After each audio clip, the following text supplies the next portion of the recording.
What's going on, everybody? Today's guest on today's episode of The Burn Down, we have someone that I actually met personally in Aruba on my honeymoon. His name is Dominick Calistro, owner of Bespoke Below. He owns a custom clothing company. Stay tuned because it's The Burn Down.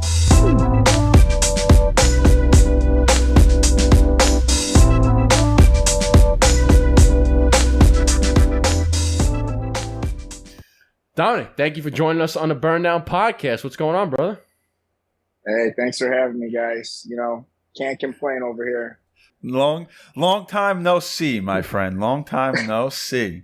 I know, right? So for the people that need a little bit of background, or actually everyone that needs a little bit of background who's listening and watching, I met Dominick down in Aruba on my honeymoon as soon as we checked in at our hotel. And we kind of clicked like instantly right away. He was already dappered up, and I'm like, "Who is this guy?" Like dressed to the nines, checking in at the hotel. Like I'm in like shorts and a freaking tank top. And I don't know if it was I talked to you or if my wife Marissa, and like you guys had a big family, so she might have talked to you first, but I don't know. It was so weird. Yeah, like we just started clicking. We were pretty loud while we're checking in. We're not a quiet group. And I think we were kind of invading your space a little bit. It's just like we got like closer to you guys. It was like getting drawn in. And then from there, we all started talking. And then before you know it, I might have dropped a comment like, I'll probably have a stogie on the beach later. And then your wife just rolled her eyes. She goes, I guess I won't be seeing you the rest of the trip. That's all you got to say is stogie, cigar, bourbon, beach. That's it. Gone. See ya. Oh, my God. Because, you guys are from Chicago. We're from New York, bunch of big Italian families. So, like, once we hear loud Italian people, you kind of just, like, get drawn to each other. Yeah. So, but it's like, who would have thought? Who would have thought? Right? So, we'll get a little bit more background on how we met and all the stuff we did in Aruba. But, for the people who don't know who Dominick is, who is Dominick? What's he all about? Tell us your little bit of a elevator pitch you got for yourself. Oh, man. Jeez, put me on the spot here. I might have to do a couple extra takes. No pressure. Oh, well, yeah, right. Well, obviously, it's been said I'm from Chicago, born and raised here. And, grew up in an Italian family, just surrounded by good food, wine, and just, appreciation for the finer things in life. And that's really what kind of drew me to the path that I'm currently on now and designing custom clothing. So my life in a nutshell is suits, cigars, going out, eating, drinking, and just enjoying it to the fullest. That's me in a nutshell. I mean, shit, that don't sound like too bad of a life. We might have a third partner on the burn down here. Yeah, right. I might have to open up a shop in New York. Come on, son. So let's before we get into what Bespoke is and your company that you run, let us know what you're smoking, if you're drinking anything. What do you got going on tonight? So, unfortunately, I don't have a drink with me. I should have snuck one in. That's okay. Should have. I'm shout out to the Byron Cigar Lounge. I'm in their back VIP lounge. They got a little conference area. They're letting me hang out here, do the podcast. But they don't allow drinks. Usually we bring it in a little Starbucks cup, a little wine. Yeah. Don't tell nobody. Hopefully they're not watching. And then as far as what I'm smoking a Davidoff. I knew I was going to be on the burn down, and I got two dapper guys. I had to go big, had to get a nice stick. No Swisher Sweets today, so it's going to be a good afternoon. I love it, man. What Davidoff do you got there? This is just their Grand Cru. Just kind of a real staple here. You can't go wrong. Oh, that's a great stick. That with a cup of coffee. Oof. Oh yeah. I mean, dude, you're looking like executive. You're in the VIP conference room. You're smoking a Davidoff. I love it. So what I'm Life smoking, is good. It is. Yeah. What do you guys got? So what I got, I actually received from you in Aruba because coincidentally, your friend Tom and Steve from Never Ash. So again, some background. I met Dominick down in Aruba. We started talking about cigars, and he's like, you know, my buddy has a company. He owns a cigar company called Never Ash, and I was like, oh, awesome. I'll follow him on Instagram. We'll do this. We'll do that. And then we kind of parted ways. And how I kind of developed a little bit of street cred with Dominick was, hey, I reached out to my buddy Steve, and he already follows you on Instagram. And I'm like, all right, let's go. So I was like, all right, I developed some street cred with this guy Dominick, so now he knows I got to be somewhat legit with these cigars. So you were kind enough to give me one of his cigars. I'm not sure what kind of size this is, but it's kind of like what would you call it? It's kind of like a... You know what that looks like? I mean, I would probably call it just a Figurado. That one they call the Figurado. Okay, that's what I was going to say. Yeah, all their cigars are named after the side. So they have a Churchill, they have a Robusto, that's the Figurado, the Torpedo, and then their first branded cigar is the 815, which is the zip code of Frankfort, Illinois, where they started the company. Oh, that's cool. Nice. That's cool. Yeah, a personal touch to it. You know what that looks like? That kind of looks like there's a cigar company called Principal Cigars, and they have an Aviator line is the name of the cigar, Aviator, and they have a size that looks just like that, and they call it the snub nose. Okay. I have no idea why they call it snub nose, but it's the same shape where it's tapered like a Figurado, and it comes down to the head, and then it skinnies off again. It's kind of, you know, it's got like, it kind of grows towards the head, but then at the very last second it gets skinny again. That's exactly what it's like. So I'm interested to smoke it. So what do you got? And then I'm smoking, this is the Caldwell Cigars Long Live the King. This is the Mad Mofo. So I actually gave Dominick again in Aruba Long Live the King. Really? He smoked it on the boat, and he's like, yo, that cigar was amazing. Oh, well, I had no idea about that. This wasn't planned. This just happened to be. I picked up a bigger stick because we're doing a giveaway later. I said, this will last me till the giveaway. Wow. That's funny, yeah, because he gave me this cigar, and I gave him that cigar in return. What are the odds, man? Small world. Yeah, I didn't even think of that. It was a good trade. I enjoyed it a lot. You smoked it on the boat, right? You guys rented a boat or something for the day? Yeah, we did a little, rented out a private boat, went to a sandbar, just kind of hung out, drank, listened to music. Obviously had to bring a couple sticks for the ride.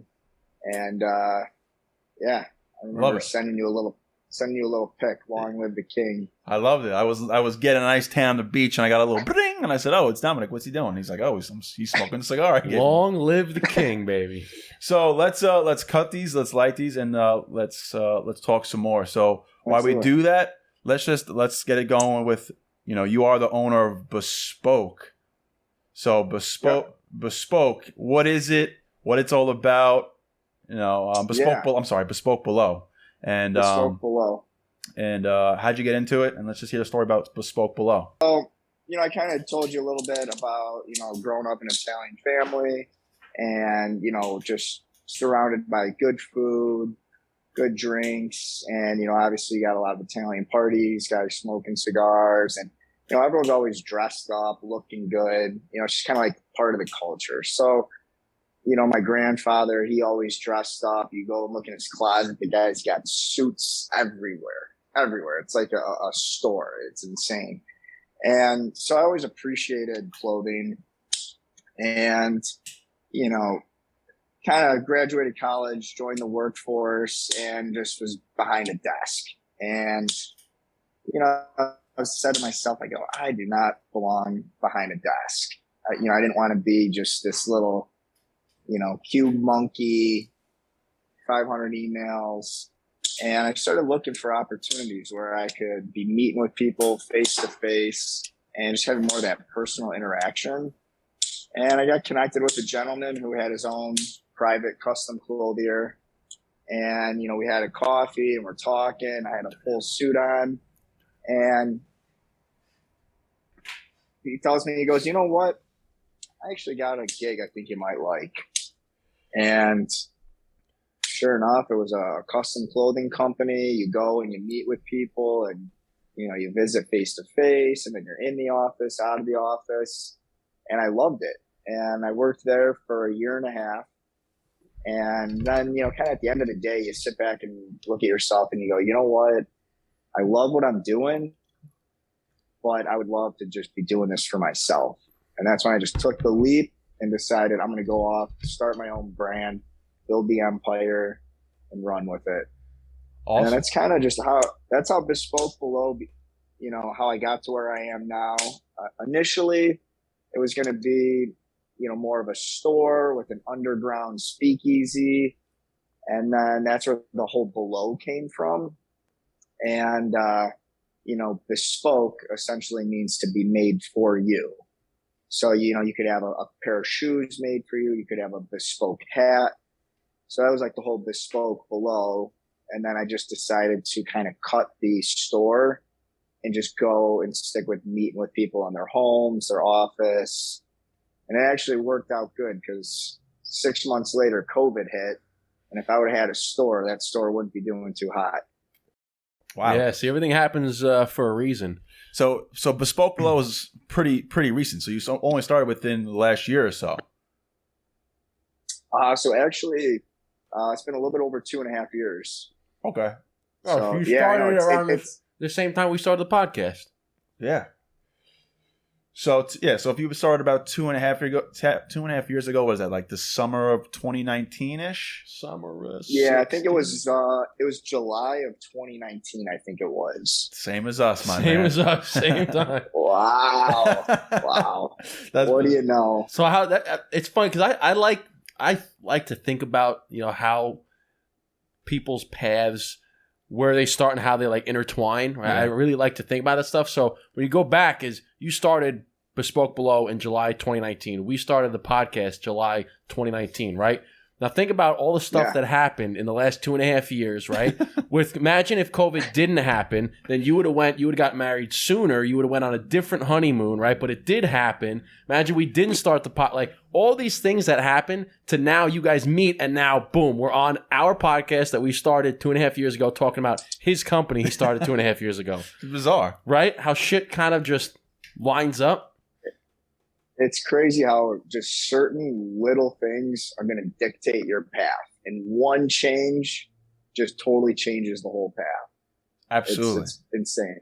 Absolutely insane. Because, I mean, when we were first talking down in Aruba, we were clicking on all cylinders, you know, like you were telling your story. I was like, man, I love that. I was telling you my stuff. You're like, dude, I love that. And I was like, man, we just got to get on the podcast and just record this because this is bizarre. I remember when you said, you're like, dude, I just met this guy.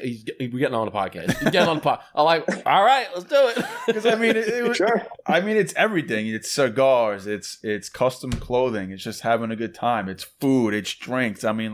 It's all the shit we talk about. It's all the shit we love to do. How can you have a bad day when you put on a bespoke suit, you pour yourself a bourbon or a scotch, you light up a cigar, hanging out with the boy? How are you in a bad mood doing that? You're not. It's impossible. You can't be. You can't be. Right. And that's kind of like a day in the life for me. You know, I go to my clients, I go to their home, we look at some fabrics, we might pour ourselves a nice glass of wine, we design some cool stuff, and then we close up the books, we might spark up a cigar. Some of my clients, you know, it turns into like a 4-hour thing. We're having dinner, we're cooking, and it's like a whole ordeal. We're gonna have to either you're gonna have to come to New York, or we're gonna have to go to Chicago because I need a couple suits made. So this is a custom one right here. This is from our guy Con Taylor out in fucking Hong Kong. So we need a couple more. Who's a little bit closer by. I've always had this idea for a smoking jacket or a suit, whatever. But I've always had this idea, and I've yet to find somebody to do it.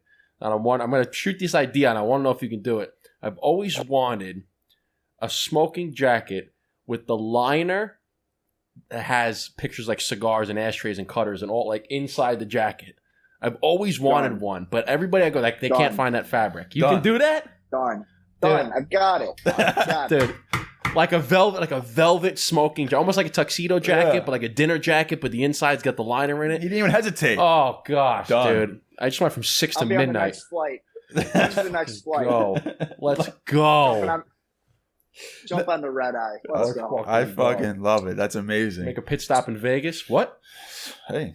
Don't tempt me with a good time. Don't tempt me with don't even tempt this guy with a good time. Yeah, right. I'm gonna start getting in trouble here. I know. Yeah, why are you going out to Vegas? Oh, it's a pit stop. It's the only connection they had. It's the only connection they had, man. Yeah. So you got to go to Vegas to go to New York? Yeah. Listen. I know it's complicated, but the way that the planes work and COVID, airlines. It's too detailed. I don't want to get into it. I could explain it, but I told the guys you should have never booked Spirit Airlines. It's all Eric's fault. They got me rerouted. What do you want me to do? Sorry. It's a business meeting. It's business. It's like, it was actually cheaper for us to both meet in Vegas than it was for him to fly to JFK. So, it just had to happen. So now, like even on your Instagram, like on your Bespoke Below Instagram, even on your personal Instagram, every picture you were in a suit, but it's also like you have a cigar like in all of your pictures. So like you're not just like a casual cigar guy. Like you're pretty into cigars. Where did that come about? Oh man, we're gonna have to turn back the tables a little bit here. I would say I started at a younger age than most, and my dad definitely enjoys cigars. He likes it, more for summertime or if it's a special occasion. But it would be funny because when we're growing up, my dad would say, "Oh, I only have them when it's a special occasion." Well, when you got a lot of cousins, it's always somebody's birthday. There's always a barbecue. I'm like, well, it's always a special occasion. But so, just kind of like growing up around like uncles and, my dad who would have some cigars definitely piqued my interest. And then, when I was little, I'd probably be like, 13, 14 years old, a bit. Come on, let me get a little puff. Let me try it. And then he'd be like, all right, give me a little taste. And like, do you like it? I was like, yeah. And then that kind of turned into, when I was in middle school, you'd get off the bus early. Parents weren't home yet. Go ride your bike to the forest. Go with your buddies. Light up a little cigar.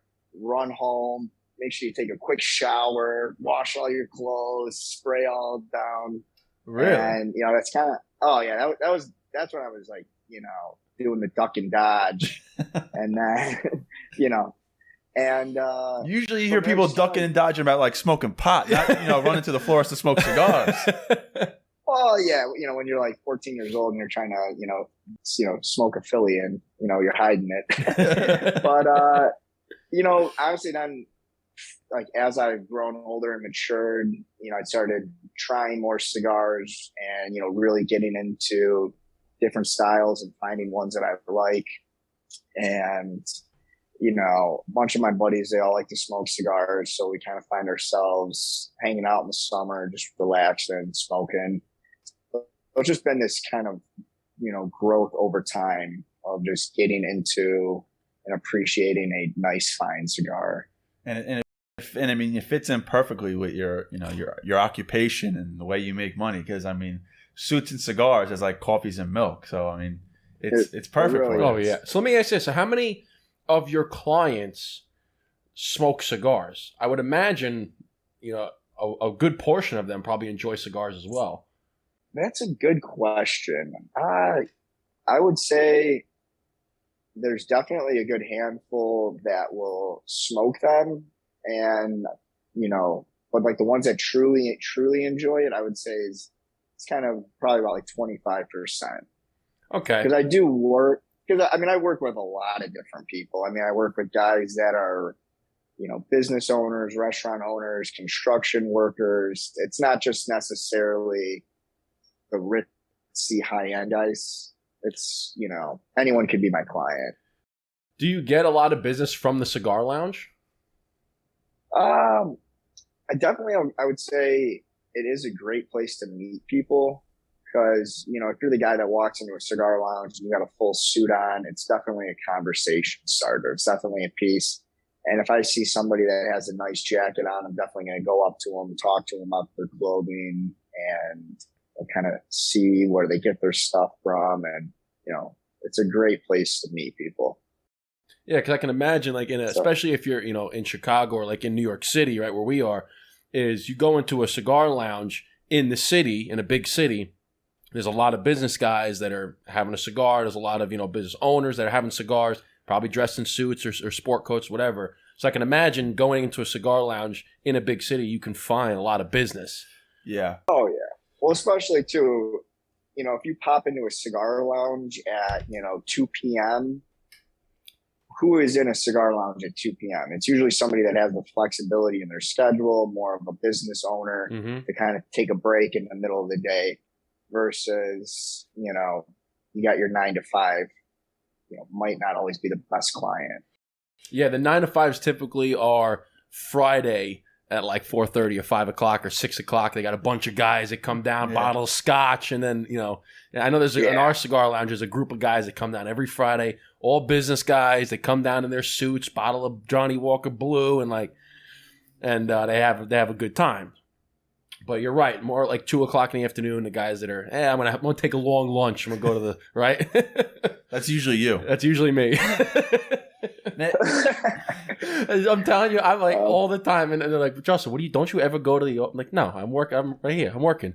What do you mean you're working? This is my office. My laptop's open, my phone's on, I'm working. I mean, it's like almost like a library. I mean, it's kind of, for the most part, it's not a loud spot. I mean, you can do work, you can concentrate. Oh yeah, absolutely. So like, there's no reason if you got a quiet office, you can work in a quiet. And there's a lounge. spot like in our lounge it's kind of a hallway, and you would think the hallway has a lot of foot traffic and stuff, but nobody's sitting there talking in the hallway. So they have a long table that's kind of against the wall where they have some TVs and some outlets. You can pull up shop right there and do your work, and it's not very loud. It's either in the front or in the back where the hallway connects. Those are the loud spots. Yeah. It's on a Friday night, but if you're during the day, it's not really that loud. Hey, listen, I studied for my real estate test in the cigar lounge. Just call it that way.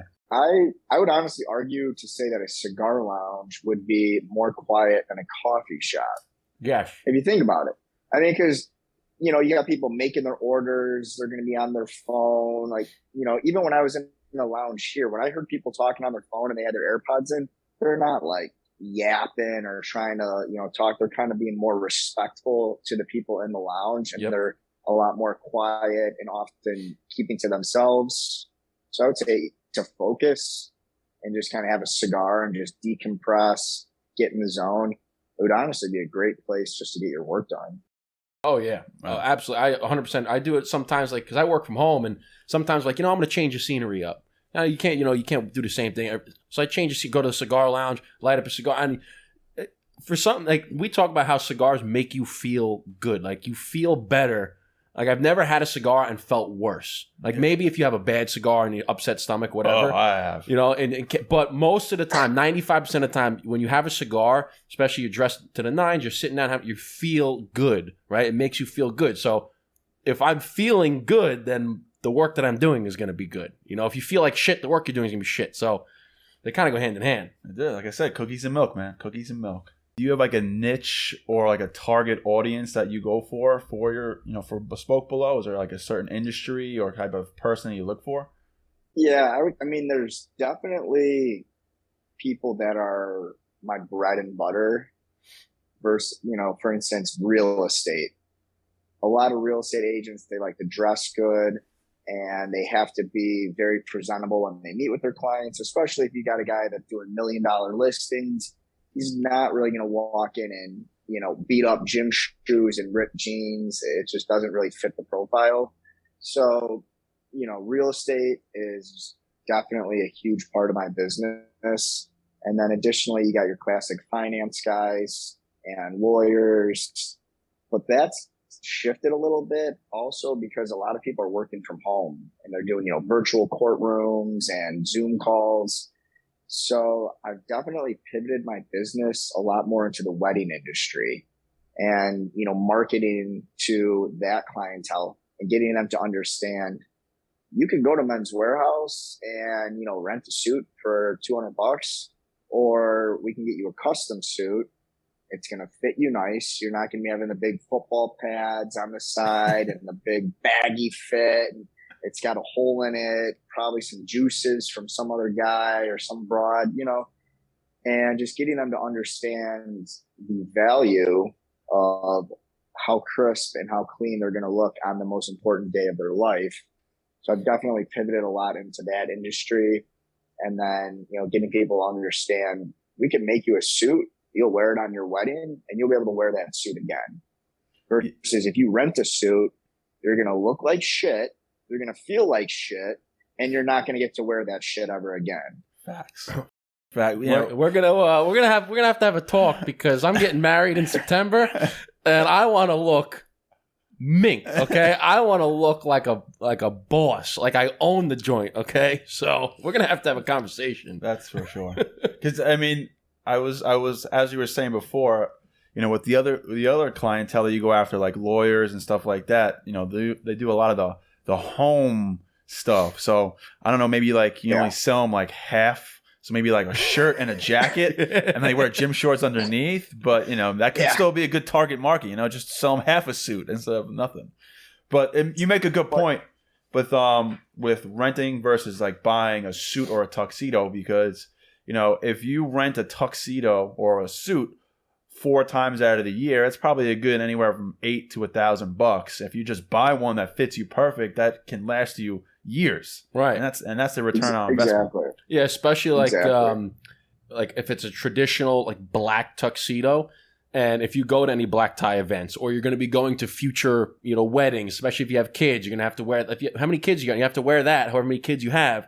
So if you get a black tux, traditional black tux, or any traditional black suit or something, like your point, you're going to wear that so many times. Yeah. Granted, you don't put on a couple LBs and you can't fit into it anymore, but you're going to wear that more times than it will cost you. Okay, for the one time you bought it, you're going to wear it for the rest of your life. Yeah, and we learned a good lesson from George Laboda from Gents Lounge. We had him on the podcast a couple years ago, and he told us something about cost per wear. And he was saying like, a pair of Louis Vuitton, slip-ons with the freaking spikes cost $5,000, but you wear them once a year for New Year's.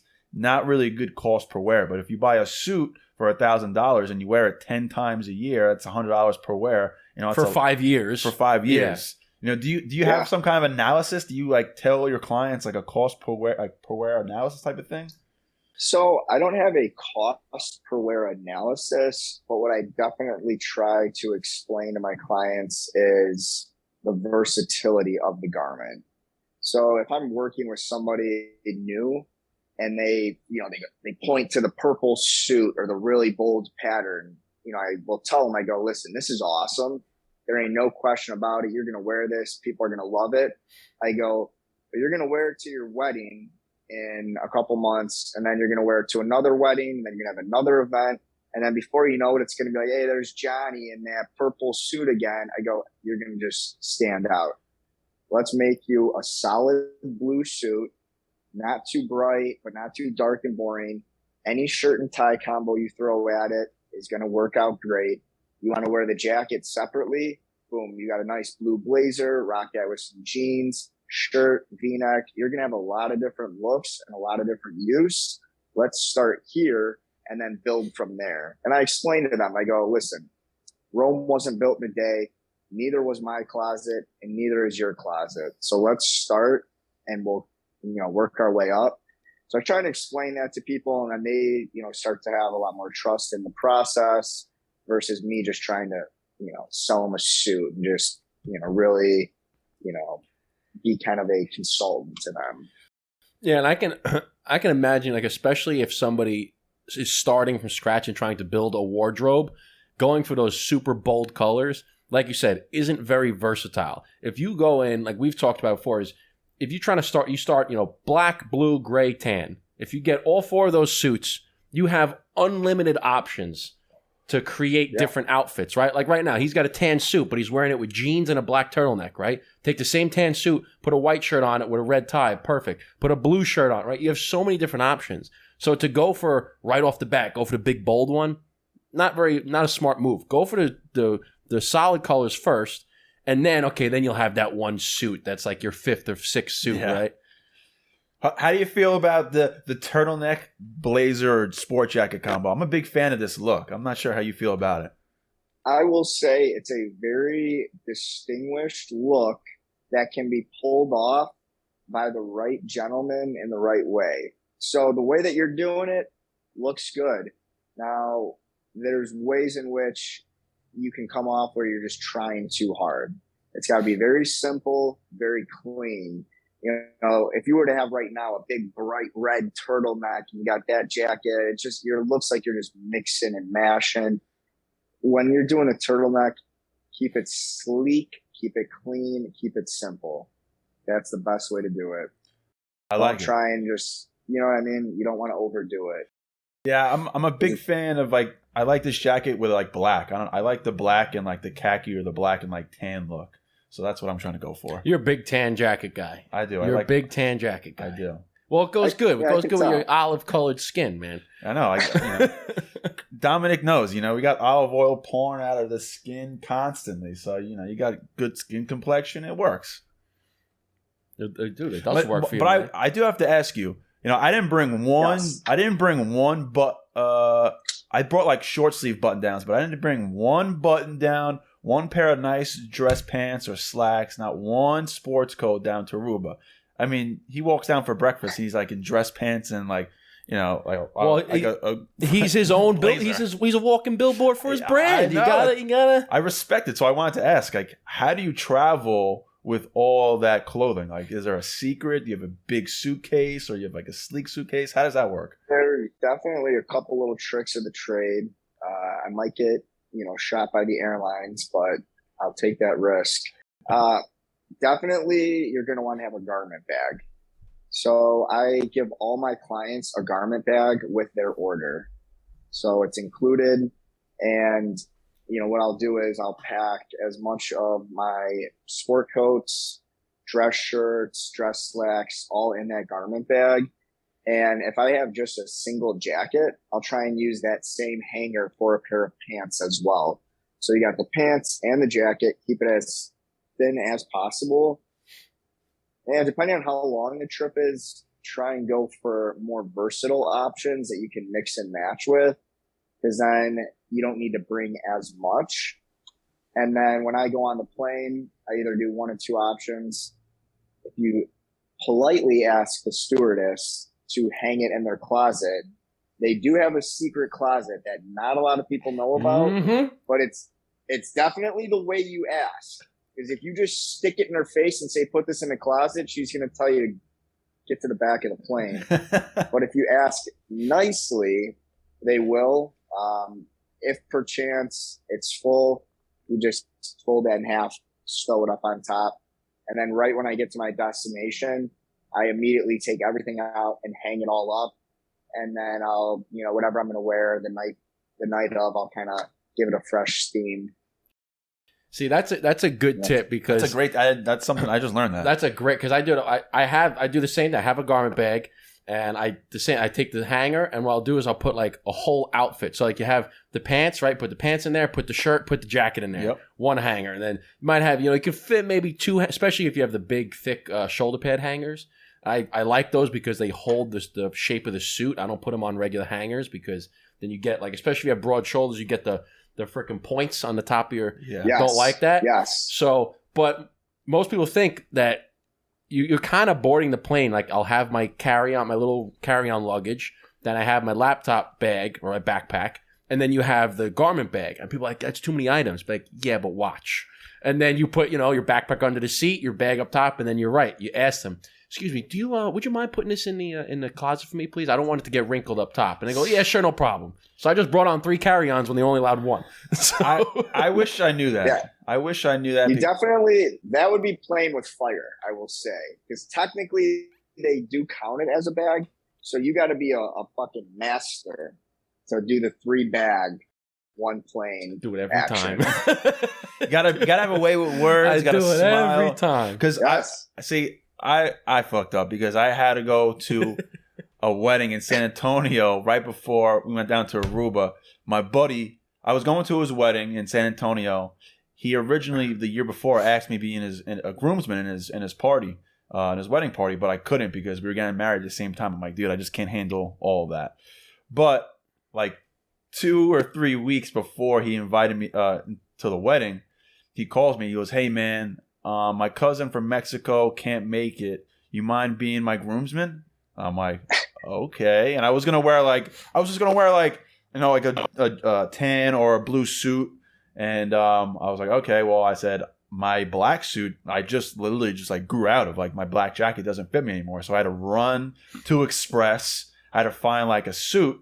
And luckily there was a good sale going on. I bought a suit for like $300. But on the plane, I brought the garment bag and I just kind of just shoved it up in the freaking carry-on spot. And when I got to the hotel room, it was all like squished and wrinkly. So it took like 30 minutes like ironing it out. And if I knew that little fun fact, I could have saved myself a lot of time. They always have the closet, man. But he's right. You have to ask night. And it's also, too, if you like jump on a plane and you're kind of like all disheveled in your sweatpants, sweatshirt, whatever, like, all right, they're going to be like, no. But if you're like business outfit, like, because when I traveled for work, I did this all the time, is business outfit, and you say, would you mind putting these in there? I have some suits in here. I don't want them to get wrinkled, whatever. No problem. Yeah, sure, no problem. I'll put them up in here. Who knows what COVID would be like? Oh, it might have COVID on it. We can't do it. Give us 3 quick tips for guys that are looking to, let's say, bump up their fashion game, kind of take it to the next level.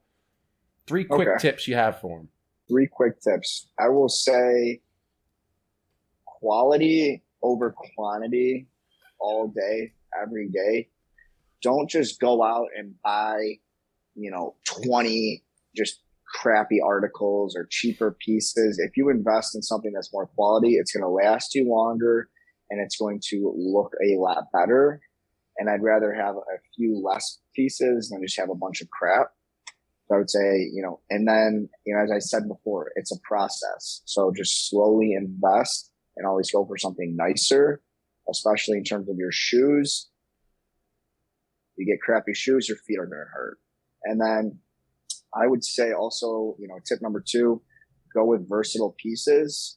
Just don't, go for the flashiest piece, because you're going to want to be able to wear this in different ways. Because you're only doing a few pieces. You want to be able to wear them frequently in different fashions. And then I would say another one of the most important tips would be fit.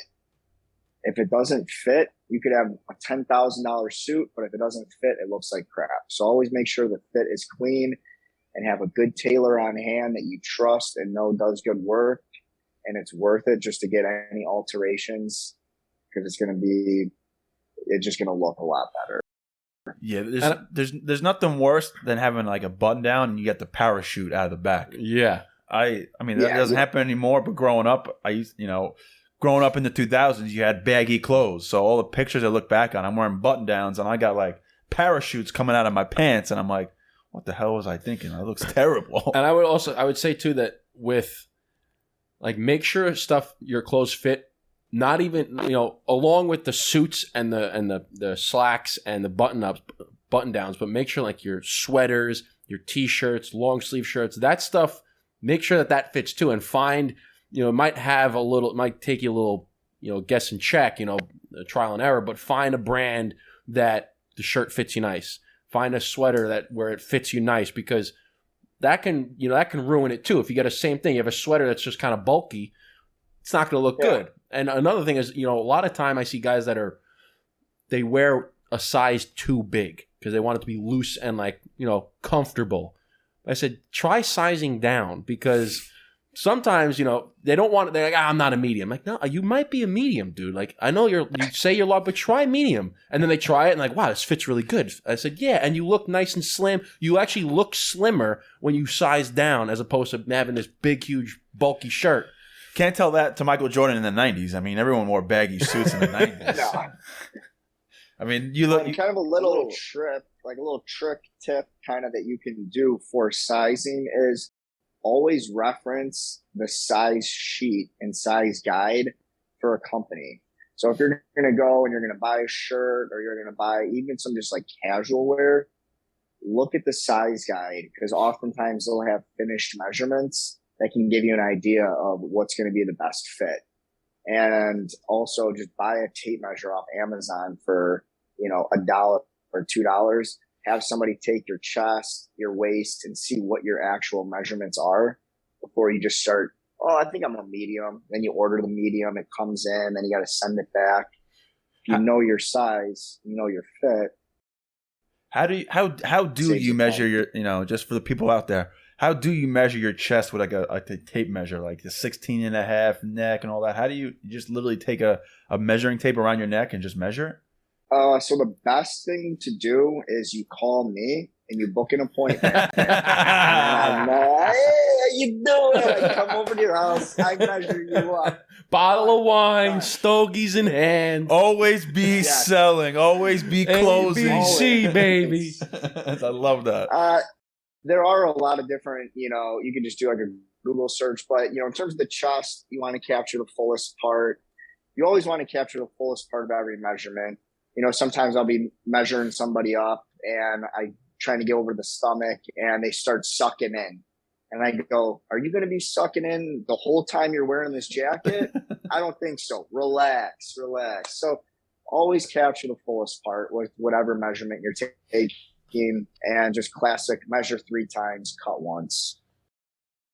Measure 3 times and cut once. Yeah, I've heard that before. Have you? And I always heard too that you always, if you're going to get something tailored, you always buy to your biggest feature. So if you have like broad shoulders, right, and you're looking for a jacket, you can always take it in, but you can't add more cloth that's not there. So if you buy one that like, all right, it fits my arms, but it doesn't fit your shoulders, you can't add more to you. Very little bit can you open it up. But like if you have buy to your shoulders and the sleeves are too long, you can always take the sleeves in. You can always take in the waist, right? Because that's what I do is with the broad shoulder, I have to get the waist taken in. So you always buy the bigger one and get it taken. Unless you go to this guy and you go to Dom and say, hey, listen, a bottle of wine, box of stogies, I'm going to make it for you custom. How you doing? That is true. ABC, baby. It's always easier to take in than to let out. It's a great point.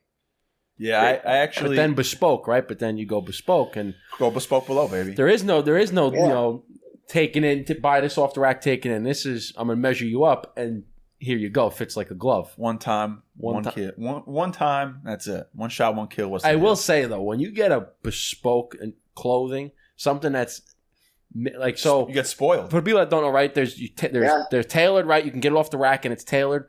Or you get the bespoke, which is, the garment is made for your measurements. It's not like they take one and they tailor it. They make it for your measurements. When you put one of those on, I'm telling you, man. This is my first like bespoke jacket that I ever got. This was from, I don't know. When did we meet him in the city? That was like 2016 or so. Yeah, that's a long time ago. So I had this jacket for over 5 years, and as soon as you put it on, you get that little tight feel, and it just snugs your body. I'm telling you, man, like there's no better feeling. There's no better feeling. And when you get your shirts and it fits to your wrist perfectly, and it fits right across your chest and your stomach, and it's just nice and tight. Like, oh God, it's just like you can never go back. I can't go to Marshall's anymore and buy a button down. That's it. Yeah, that's what I tell people. I go, listen, the only downside of working with me is you're not gonna want to buy anything else. You're gonna look at all your other clothes and you're just gonna hate them. I go, I'm sorry, but that's just kind of the other end of the sword. That's all it is. No, and you're right, because I have a bunch of jackets in there, and maybe there's 8 jackets, 8 to 10, but I only wear like 4 or 5 of them, because those are the ones. The other ones, like, okay, yeah, they're nice, and occasionally you throw them on, but they don't fit like the bespoke ones fit. No, they don't. So I'm like, I don't want to wear them because that one fits. I know how I feel when I put it on. I'm not going to wear the other one. Now, being that you own a bespoke clothing company, do you just constantly make yourself your own suits and pants and jackets? Like, do you just spoil yourself with all types of high fashion clothes? People ask me, they're like, how you probably got about 1 million suits. And I'm like, I would love 1 million suits, but it also costs me money to make these things. So I can't just be shelling out left and right. I do got to eat a little bit. But I do, every couple times a season, I'll make some new fresh things for myself, get some new designs, get some fun things in the mix. So I do find myself, throughout the year, I'm putting in, little orders for myself and little designs. Or if I have particularly a special trip coming up, I got a wedding in March that I'm going to, I'm definitely going to get some, tropical designs and some lightweight fabrics to wear for that I'll wear in the summer as well. But it is kind of a twofold because, you can't just be making clothes all the time. Right. So talk about the different fabric. You mentioned that lightweight fabrics for obviously some of the summers or if you're in a tropical area. So talk about what fabrics would you wear, should you look for the summer? What fabrics should you look for the winter? Absolutely. Yeah. So, when I was in Aruba, I had some pants that were a blend and they were wool, silk, and linen. Something like that is going to be great for a tropical destination because the linen is going to allow it to breathe a lot better. And then that silk is going to give it a nice soft luster. And then the wool is going to give it more of that performance. So if you have a nice blend like that, anything along the lines of a cotton, a linen are going to be a great lightweight fabric to wear for warmer destinations. And then, you want your jacket to be unconstructed or half lined where it's just making it a lot more lightweight. And then in the winter, you're going to want to go for, more of a 3-piece suit, flannel weight fabrics, some cashmeres, fabrics that have a little bit more heavier weight to them that are going to keep you obviously warmer. And you would recommend going like a full-line jacket? For a suit? Yeah, so you said for like the warmer climates, you would go half-lined jacket, but then for the warmer climates, you would recommend full-lined, I imagine. Yeah, you'd want a full-lined, but it also kind of depends too. Like me personally, I like to half-line some of my coats because I run warm. So yeah, it might not keep me as cold when I'm walking outside, but then when I jump inside, I'm going to be a little bit more comfortable, a little more relaxed. So you could kind of go both ways with it, but if you want to stick to one solid rule, you're going to want to have a full line jacket for those warmer months and half line for summer. Do you see a trend? Like, do you see a trend in like guys wearing suits and people in general just wearing nice clothes? Like back in the 50s, 60s, 70s, and all that jazz. You wore a suit to go to the grocery store, to go to work every single day. Now today, you work at Google and you're in gym shorts and a tank top. Guys going to the grocery store in Uggs. Yeah, exactly. Yeah. So, do you see like a trend like shifting more towards people dressing more nicer? I guess how it used to be. Do you see any kind of trend like that? So I see it in certain little niches. So it is sad in the aspect of you'll go on a plane. And, you got guys they just look like they're homeless and they're not carrying themselves at all. And they just look disgusting and they got wrinkly pants. So, kind of in that public eye, I've seen a lot of, a downward spiral because people are getting too comfortable and too casual. But then where I've seen some of the flip side is you've seen a lot of professional athletes where it's like a fashion show. These guys are wearing full suits, game day, traveling, and that's become a lot more popular where now people want to distinguish themselves. They want to look more unique. They want to have bold patterns, fun suits, and then that translates into, more of your average Joe that goes, well, you know what? I see all these athletes, they're dressing up, they got suits, I want to look sharp too.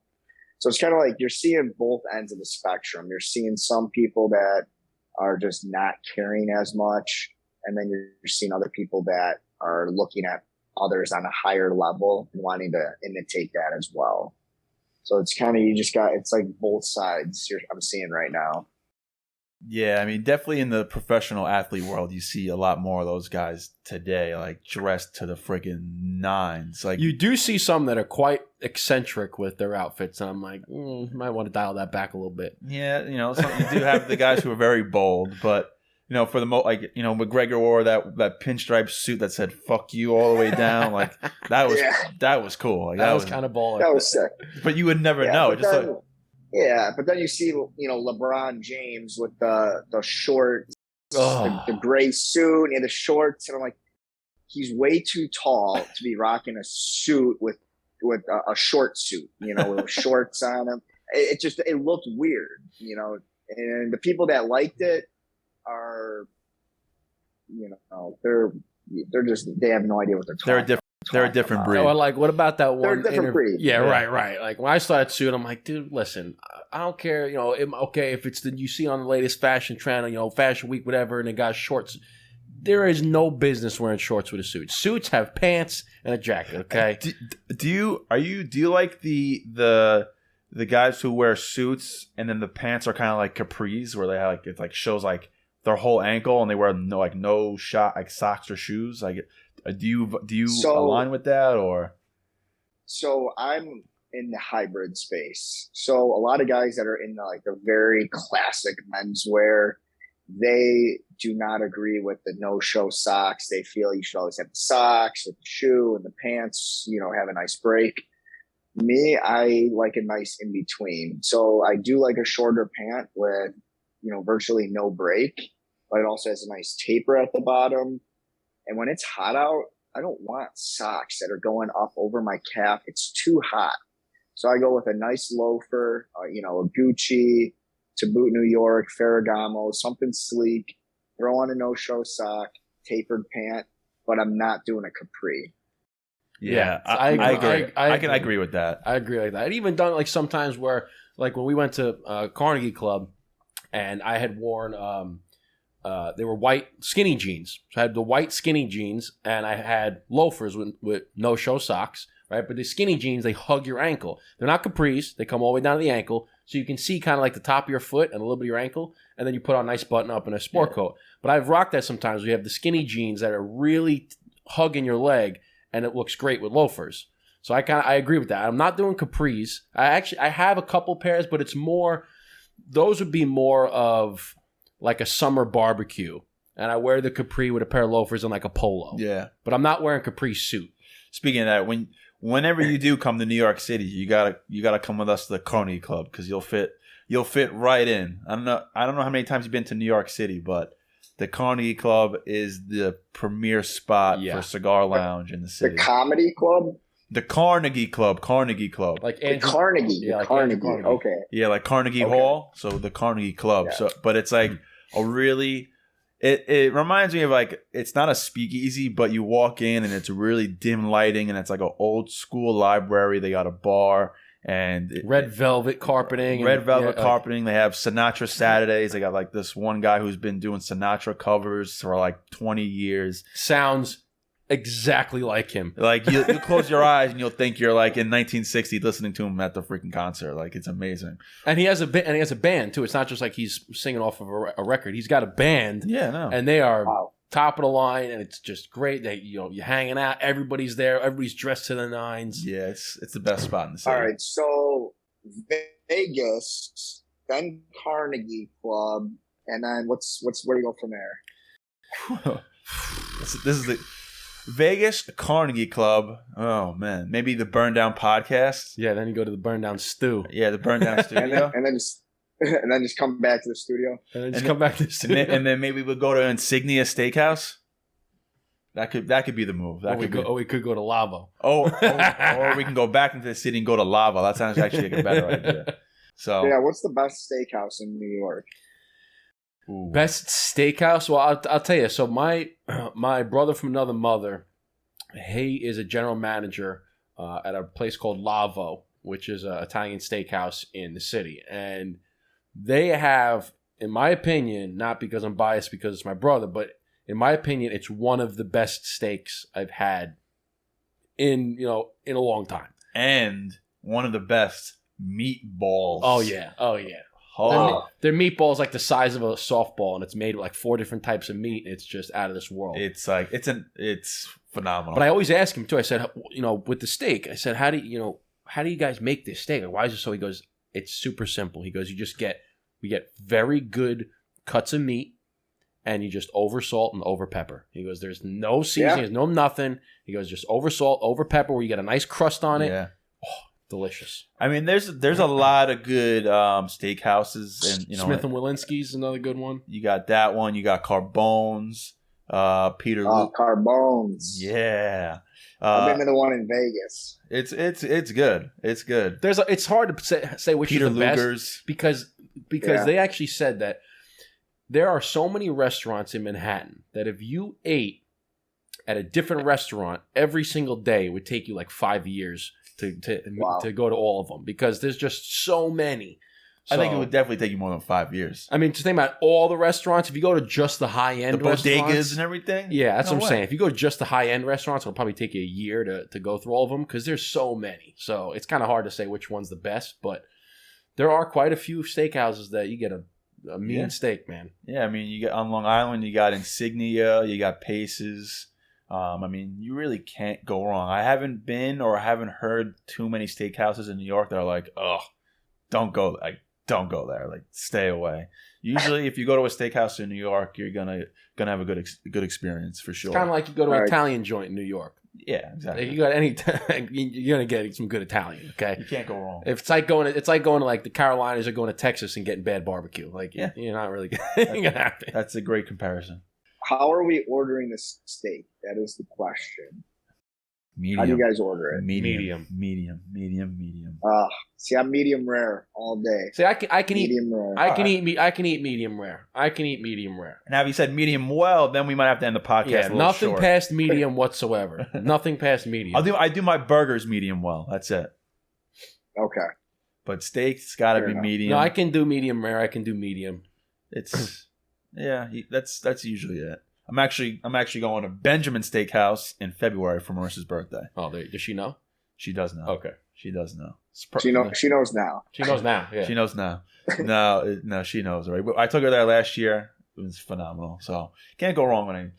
But what about Chicago? What are some of the prestigious spots to eat at Chicago? I don't know any. I don't think I know.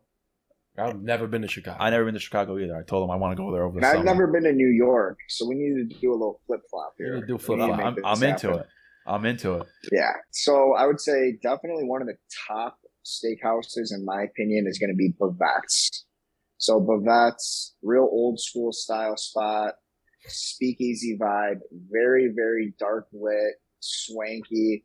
You get an old fashioned, they give you a clear cube. You can see right through it. Nice little slice of the orange. The steak is absolutely phenomenal. Got a perfect caramelized to it. You got to get the Maud's seafood tower. It's literally like this big. And if you got a buddy on the other side, you can't even see him. You got to like eat this thing and finish it before you can see him. But their steak, it's fantastic. Chicago Cut, another great spot. Can't go wrong. And then Maple and Ash. Those are my top three right there. Maple and Ash, very modern, swanky.